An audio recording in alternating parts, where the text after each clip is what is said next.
sobre esse tema tão importante. Então, Lucas, capítulo de número 7, verso de número 11 em diante.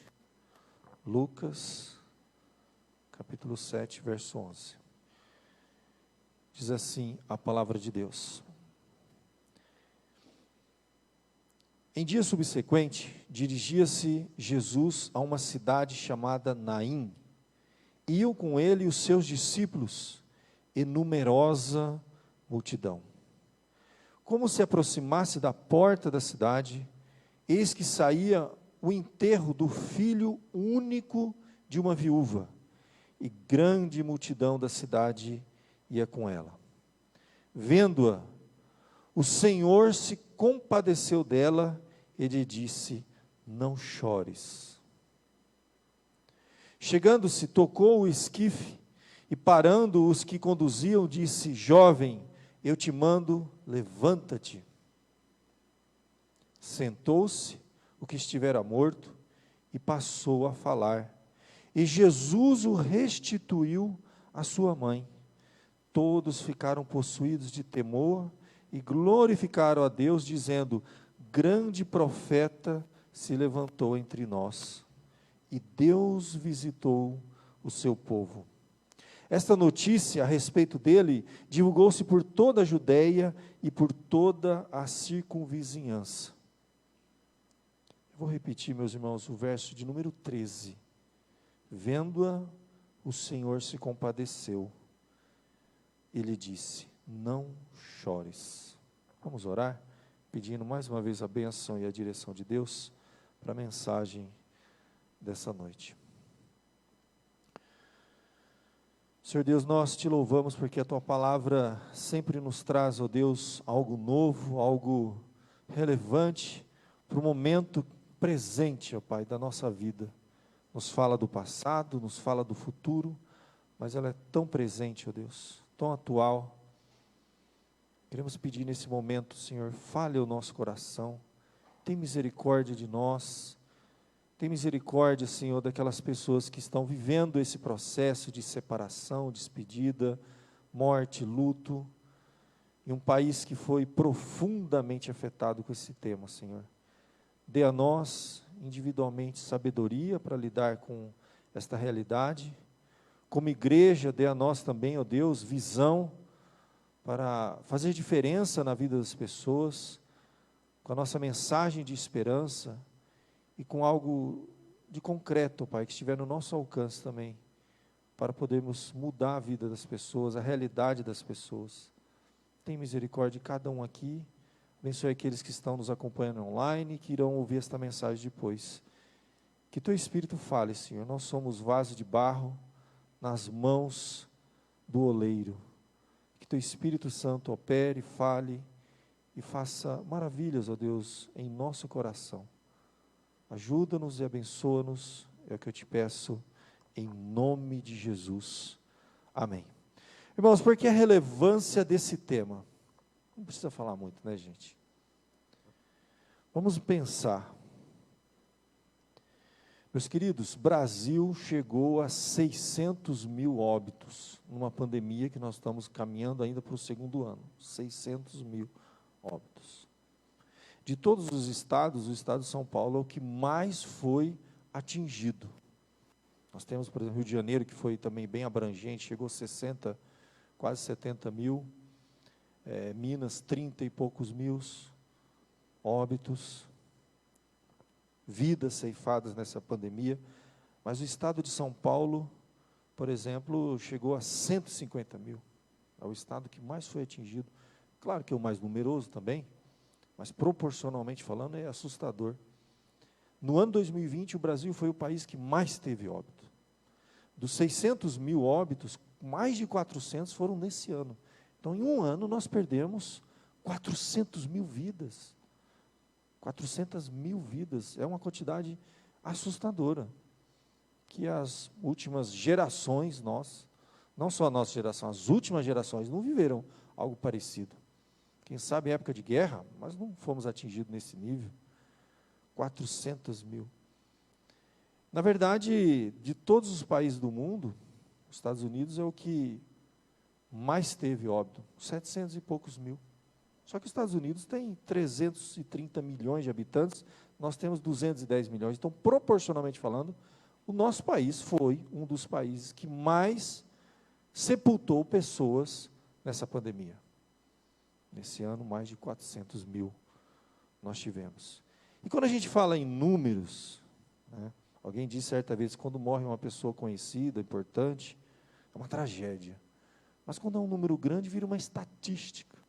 Mas para cada óbito desse, a gente pode imaginar o número de órfãos, viúvas, viúvos, pais que tiveram que enterrar seus filhos, filhos que enterraram seus pais. Então, esse número se multiplica de uma forma assustadora. Número de pessoas que foram impactados. Cada um que parte. Você tem todo um processo que desencadeia ali uma onda de pessoas que são impactadas com a despedida de um ente querido. E aí nós nos deparamos com esta realidade. Como lidar com isso? Individualmente falando, e até pensando como igreja também. Porque a igreja, no primeiro século, ela tinha um papel muito importante. Foi a primeira instituição a olhar de uma forma especial, com carinho, para órfãos e viúvas. Haviam regras, foram criados ministérios. A igreja passou a olhar com visão para esse núcleo, esse grupo, vamos pensar assim, na sociedade daquela época. Numa época que não havia nenhum tipo de recurso, de meio de cuidar dessas pessoas. Mas é uma realidade que nós vamos ter que aprender a lidar. E eu não digo só com o luto literal, quando alguém morre. Toda separação envolve um luto, toda perda envolve um processo que a gente precisa aprender a lidar. A ciência do comportamento nos ensina muitas coisas. Existe um luto que a gente diz que é um luto saudável, é um luto, vamos dizer assim, fisiológico. No adulto, ele dura em torno de 1 ano. Até 1 ano é compreensível, que a pessoa tem dificuldade de retomar as suas atividades, o seu ritmo, retomar a vida. Até 1 ano é compreensível. Crianças, até 6 meses. Passou disso, já é considerado, na saúde, como algo que precisa ser tratado como uma doença, que precisa de terapia, às vezes medicação, e a gente tem que olhar com carinho para essas pessoas, que estão vivendo esse processo de uma forma muito intensa na nossa época. Acho que todos aqui já ouviram falar dos estágios, né, do luto.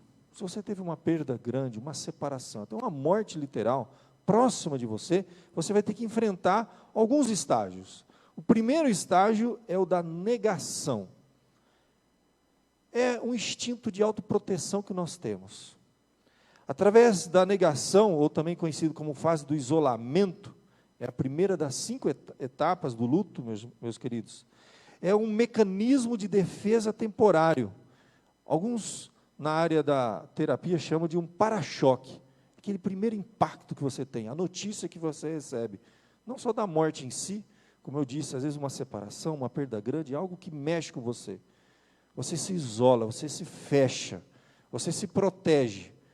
Você sabe que você tem uma grande dor para enfrentar. Você sabe que você tem um grande dilema até de ordens práticas. Como viver sem aquela pessoa, ou diante daquela separação, daquela dor, que nós vamos ter que aprender a administrar. O primeiro dos 5 estágios é essa negação. É natural que a pessoa não queira ver outras pessoas, queira se isolar, se trancar num quarto, ficar fechado. Ele não quer estar em público, às vezes não quer conversar, e ninguém entende. Os familiares às vezes insistem nessa hora, e erram muito nessa hora. Não, você tem que se abrir, você tem que falar, calma, é o primeiro estágio, é o primeiro impacto.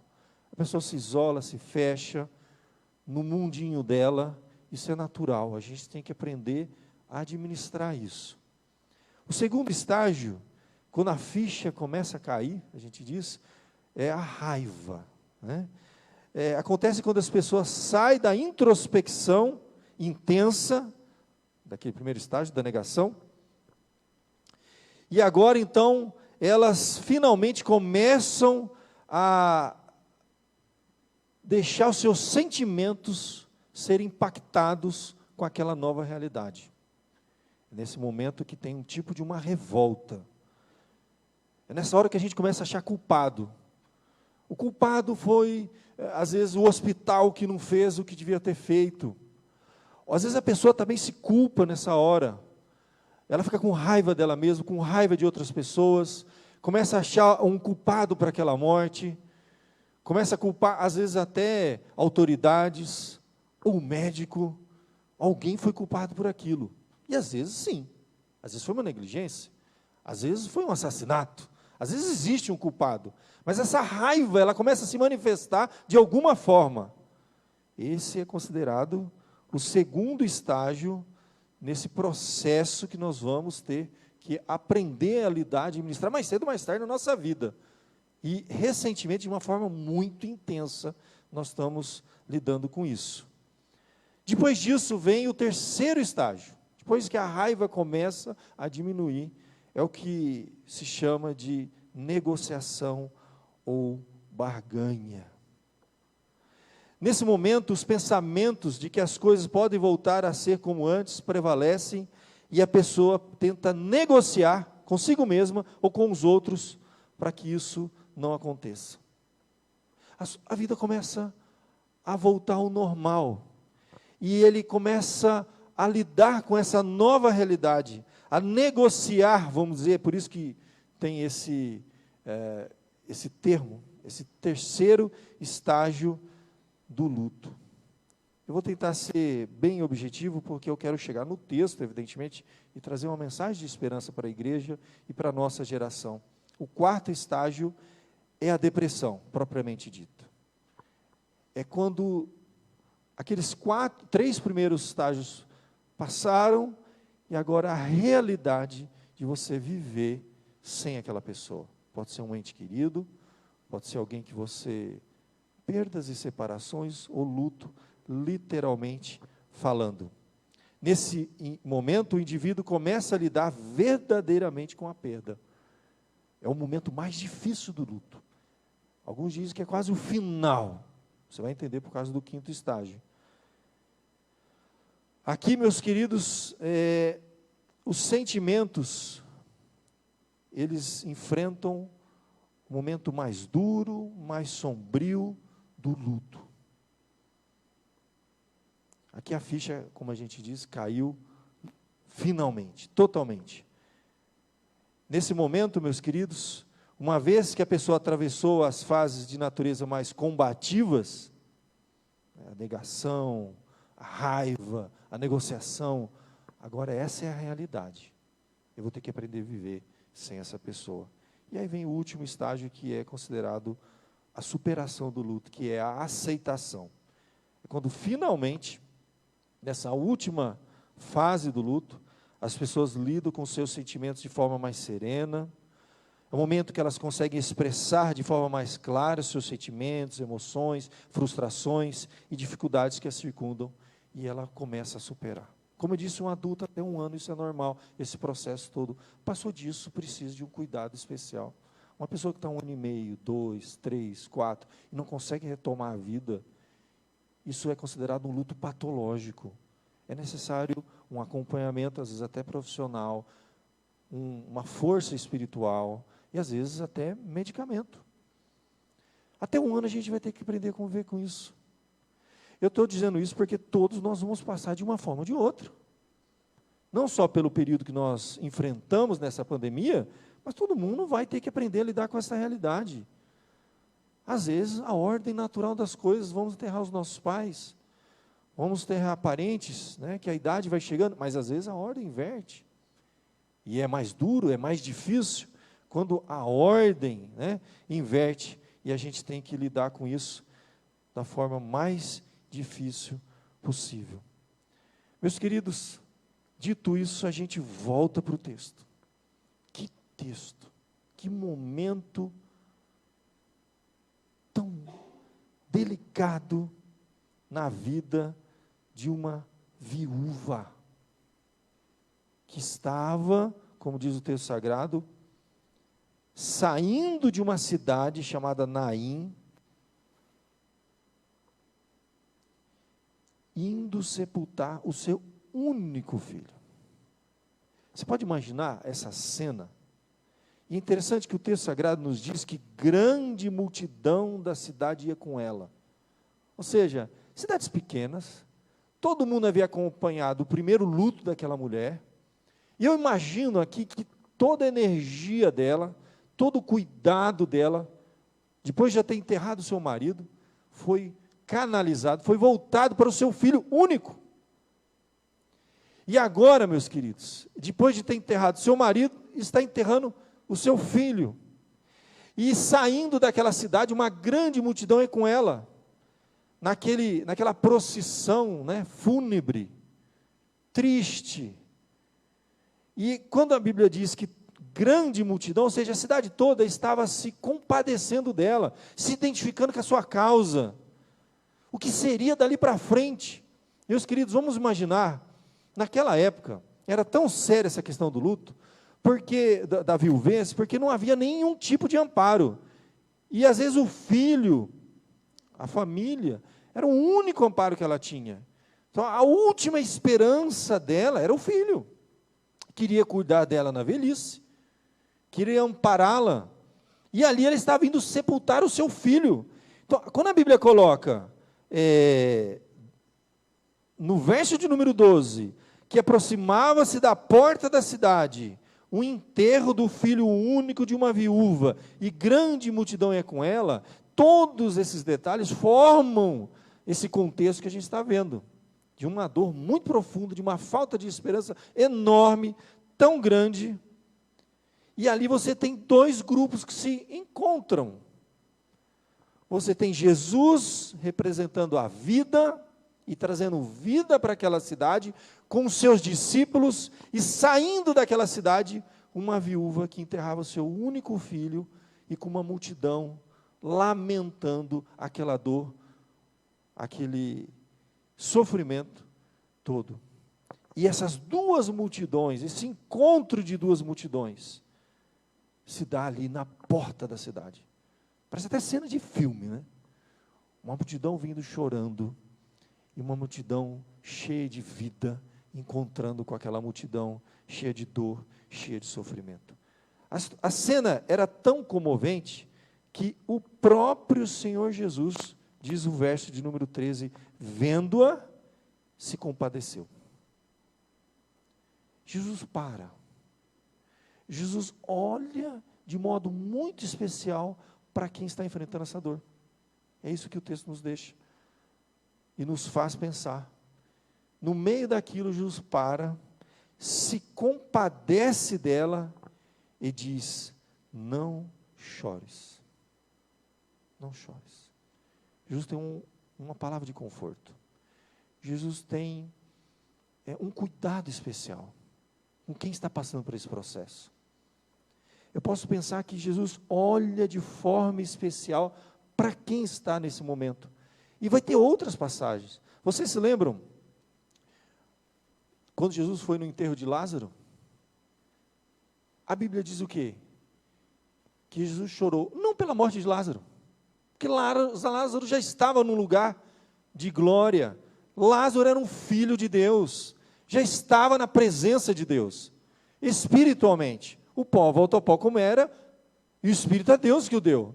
Se você olhar bem aquele texto, a Bíblia diz que vendo Jesus a dor dos familiares, na hora da despedida, ele chora. E a Bíblia diz que Jesus chora, ele se compadece, ele se comove com a dor na hora do luto, na hora do sofrimento. Então a gente pode dizer, sem sombra de dúvida, que o nosso Senhor Jesus tem um cuidado especial com a viuvez, com o órfão. E não é à toa que a gente vai encontrar inúmeros textos na Bíblia que mostram como Deus olha de modo muito especial para pessoas nessa situação. Por exemplo, você tem lá no Salmo 146, o Senhor guarda os estrangeiros, ampara o órfão e a viúva. Que Ele guarda e ampara, Ele olha de uma forma especial. Há passagens interessantes do cuidado de Deus com esse grupo, por exemplo, lá em Êxodo capítulo 22, há uma orientação que diz assim: a nenhuma viúva nem órfão afligireis. Olha que passagem interessante. Se de alguma maneira os afligirdes, e eles clamarem a mim, eu certamente ouvirei. Ouvirei o seu clamor, e a minha ira se acenderá, e vos matarei a espada. As vossas mulheres ficarão viúvas, e os vossos filhos ficarão órfãos. Que palavra dura. Dá a entender que Deus olha e atenta de forma tão cuidadosa para pessoas nessa situação, que Ele diz assim: olha, se vocês afligirem um órfão e uma viúva, eles vão clamar, e eu vou ouvir, e eu vou mirar. Deus manda uma mensagem dessa para o povo, tão sério que é a coisa, tão atencioso é Deus com pessoas nessas condições. Na igreja primitiva, havia orientações bem interessantes.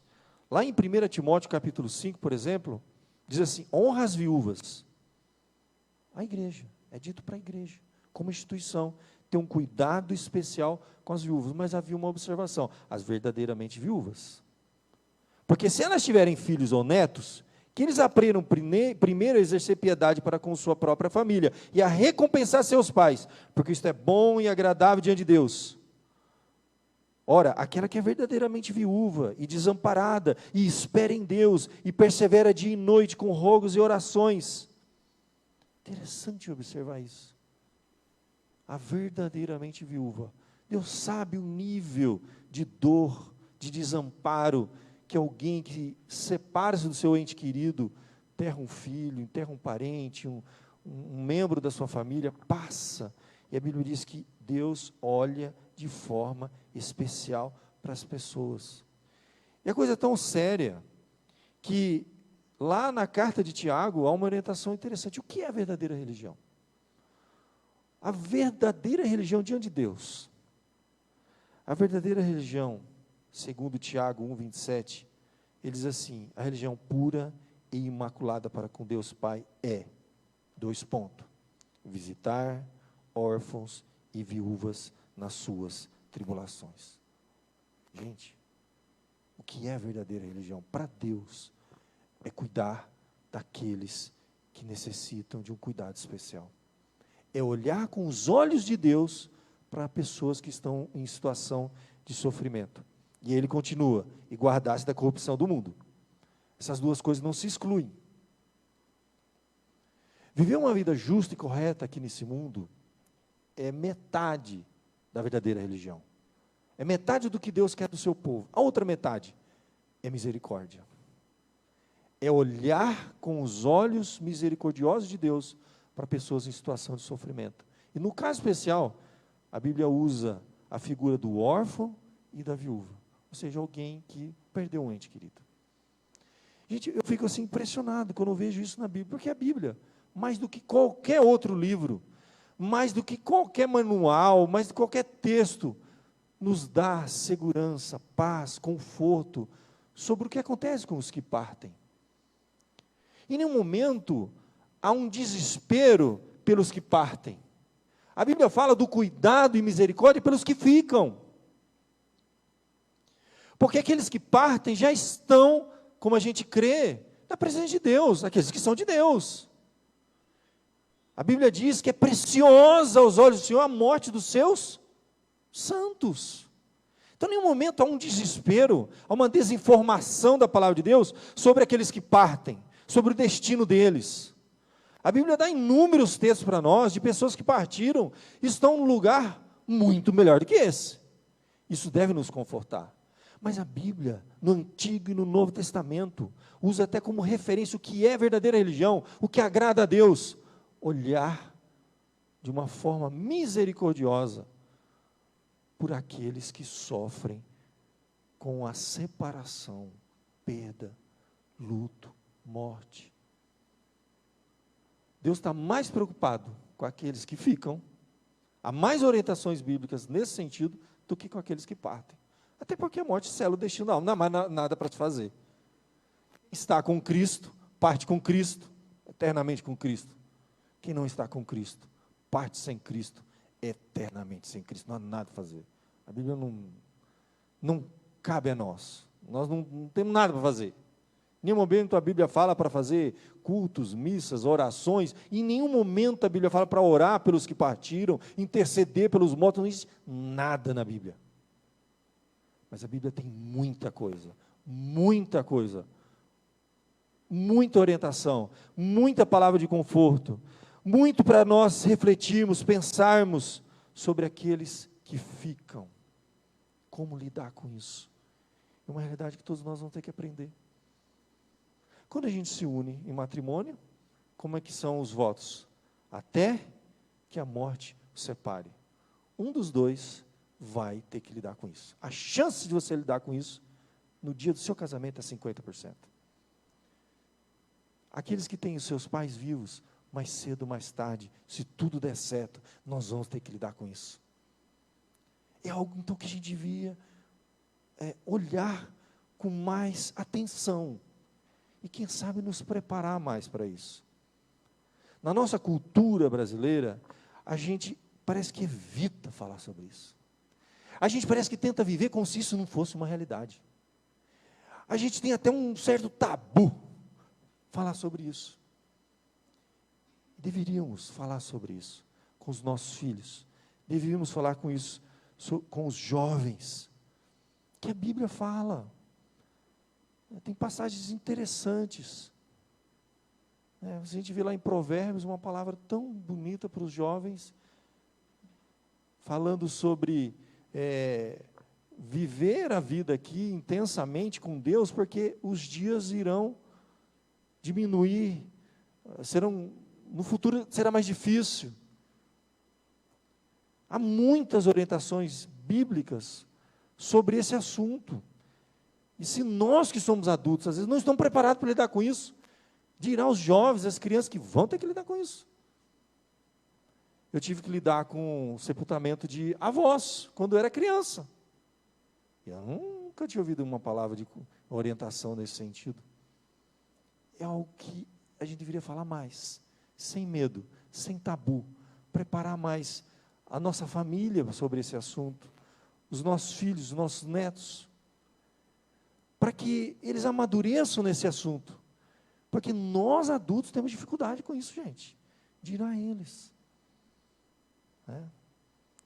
E nesse texto, meus irmãos, o cuidado de Jesus, ele vai além, ele se torna prático. É claro que é um texto que a gente não pode aplicar para os dias de hoje. Jesus não vai sair ressuscitando os nossos mortos. Não é esta a mensagem. Há um propósito nos milagres do Novo Testamento. Anunciar que Jesus é o Messias. Ressurreição dos mortos, gente, era sinal de que o Filho de Deus estava andando entre nós. Os mortos ressuscitarão. Jesus diz: eu sou a ressurreição e a vida. Então, quando a gente fala de ressurreição, para os dias de hoje, o que a gente pode falar? A Bíblia garante que um dia, todos, gente, ressuscitarão. Mas aqueles que não estão nem aí para Deus, a Bíblia diz que eles também vão ressuscitar. Essa é uma palavra de fé. Quem tem fé para ouvir, ouça. Ressurreição é uma realidade. Só que há dois tipos de ressurreição. Alguns ressuscitarão para a vida eterna, e outros ressuscitarão para a morte eterna. Nós não estamos aqui para julgar, nós estamos aqui para ensinar. A Bíblia diz, quando Jesus fala: eu sou a ressurreição e a vida, ainda que esteja morto, ressuscitará, viverá. É a nossa fé, gente. Na verdade, a ressurreição dos mortos é o tema mais importante da nossa fé. Chega num ponto que Paulo fala, se não há ressurreição, então larga tudo, gente. Vamos viver. Comamos e bebamos, porque amanhã morreremos. Está lá em Coríntios. Resumidamente, a mensagem de Paulo é essa. Se você não quer ressurreição, está perdendo seu tempo. Volta para sua casa, vai viver. Comer, beber, porque aqui é só isso aqui e ponto final. Isso é o existencialismo, é o materialismo.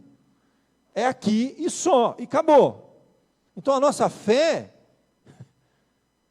Paulo chega a dizer, nós seremos os mais infelizes de todos os homens. Se nós não cremos na ressurreição, se nós não pregamos a ressurreição, se nós não vivemos na esperança da ressurreição, a Bíblia diz que nós somos os mais infelizes dos homens. Porque tudo ou mais que existe na fé cristã, pode jogar no lixo. Não serve para nada. Paulo diz que é em vão a nossa fé. Somos os seres humanos mais infelizes da face da terra. Forte, gente, forte.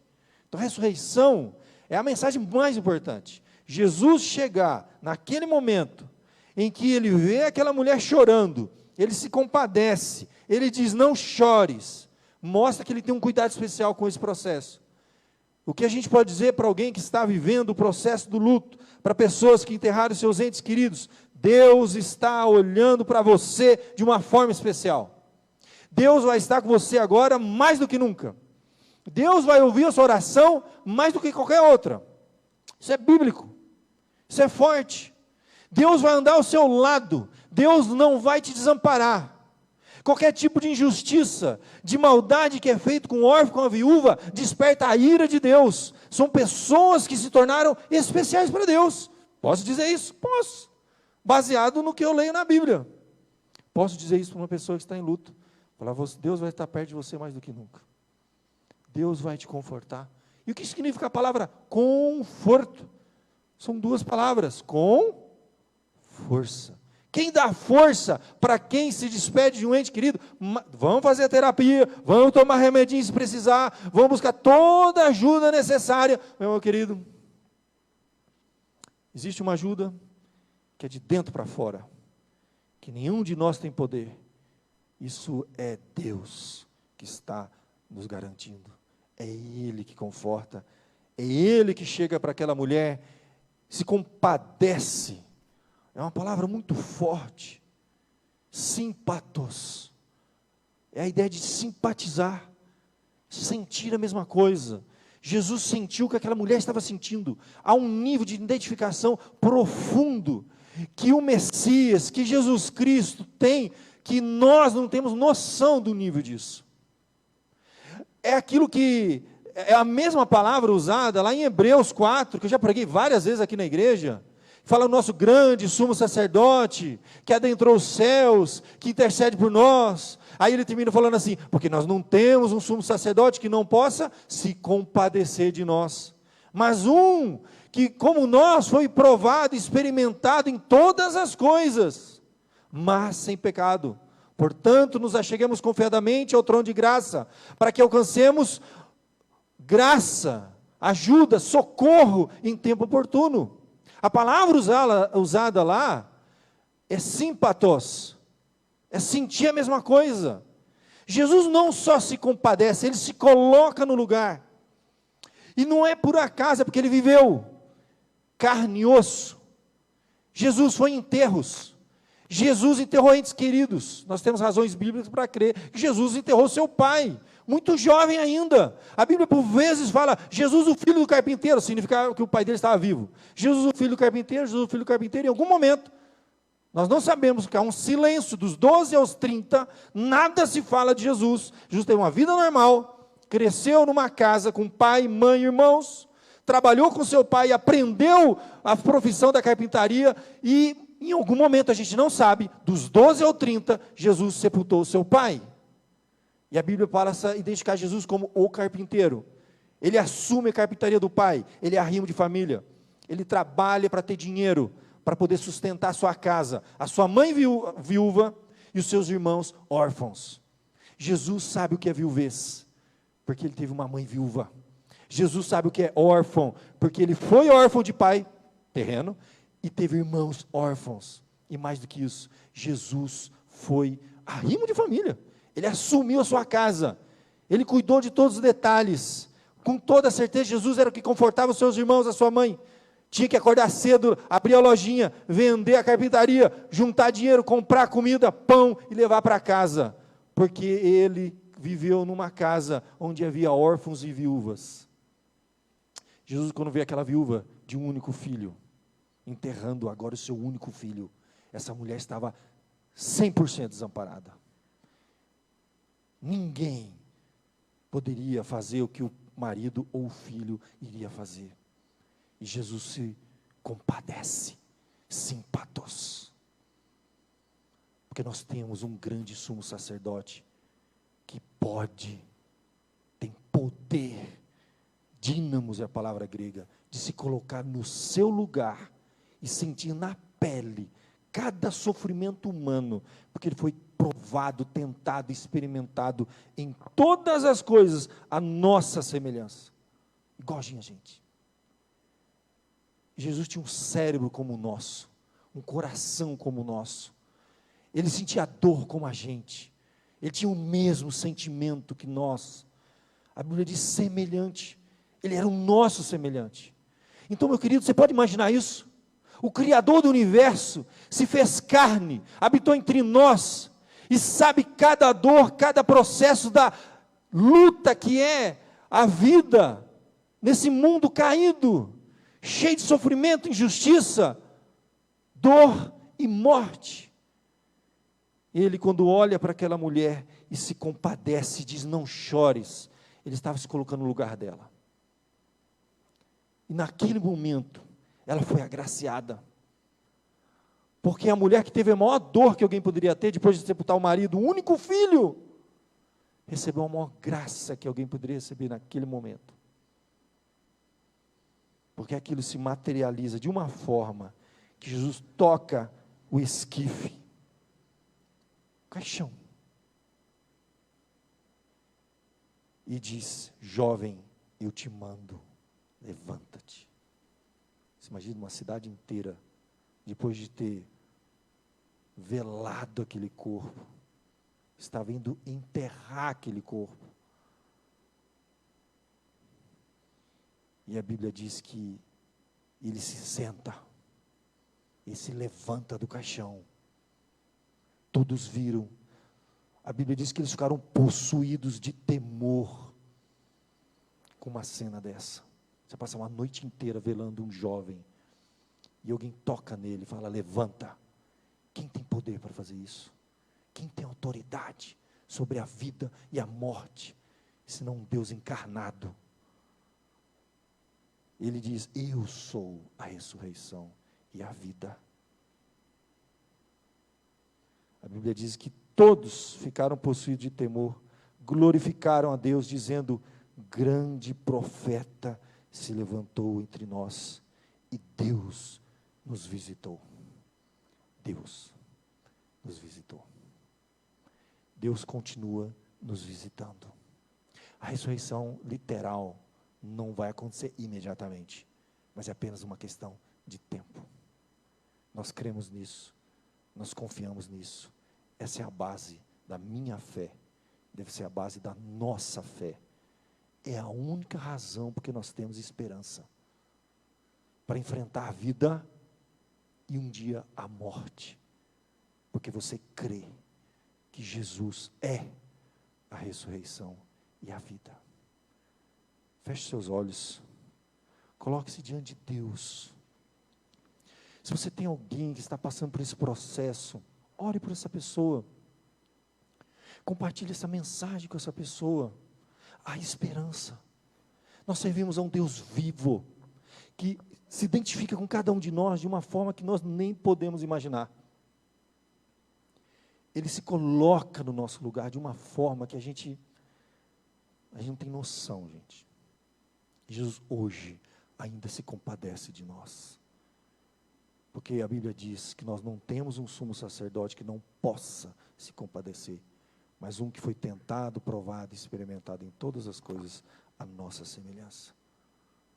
Portanto, lógico então, já que isso é verdade, se achegue com confiança ao trono de graça, para receber socorro em tempo oportuno. Feche seus olhos. Se você está vivendo essa dor de um ente querido, ou se você conhece alguém que viveu esse processo há não muito tempo, ou quem sabe você ainda guarda uma tristeza lá no mais fundo do seu coração, que só Deus conhece, que não foi tratada, que não foi curada, que não foi superada. Quem sabe essa noite você pode colocar diante de Deus: Senhor, eu aceito, eu descanso, eu entrego. Oremos. Senhor, nessa noite, em nome de Jesus, nós estamos na Tua presença, Senhor, desse Deus vivo, real, presente, palpável, que é a ressurreição, que é a vida, que é a razão da nossa existência, que é o Criador do universo, que tem todo o poder sobre a vida e sobre a morte, Senhor, e que é a nossa única esperança em tempos difíceis, e em todos os tempos. Nessa noite, ó Pai, se há essa dor no mais fundo do nosso coração, Tu podes tocar nela, Senhor, curá-la. Se há alguém, ó Deus, que nós conhecemos, que precisa vencer, superar, administrar isso, lidar com isso, em nome de Jesus, traga cura, Senhor, traga superação, coloque pessoas do bem, boas, capacitadas para ajudar, para levantar o abatido, aquele que sofre e que precisa. E quem sabe nós, Senhor, faremos a diferença na vida de alguém. Ajuda-nos, ó Pai. Não sei que tipo de dor, de separação, de luto, seja o que for. Aquele que está nos ouvindo essa noite, ó Pai, precisa ser tocado, Senhor, pelo Teu Espírito Santo, renovado, reanimado, Senhor, e levantado em nome de Jesus. A vida prevalece, e o Senhor Jesus é a vida, e é em nome dEle que nós oramos. Amém.